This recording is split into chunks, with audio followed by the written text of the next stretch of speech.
আর চলে আসুন, এসে দেখে যান। কাকদ্বীপ থেকে পাথরে যেতে গঙ্গাধরপুর রোড পেরোলেই পড়বে রাসমোড়। এই রাসমোড়ে এই রাসমেলা, কি দারুণ দেখতে, তাই না? আপনাদের সবার কাছে অনুরোধ, যদি সময় হয় একটাবার এসে দেখে যাবেন। অতি সুন্দর এই রাসমেলার আয়োজন। সত্যিকারের কথা, দেখে লোভ সামলাতে পারলাম না, তাই দাঁড়িয়ে গেলাম। দেখুন কত সুন্দর, অপূর্ব।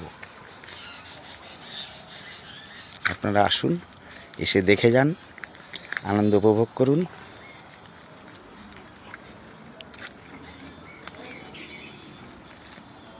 রাসমেলা।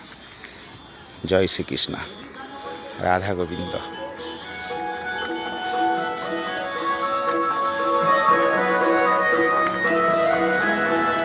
দারুণ।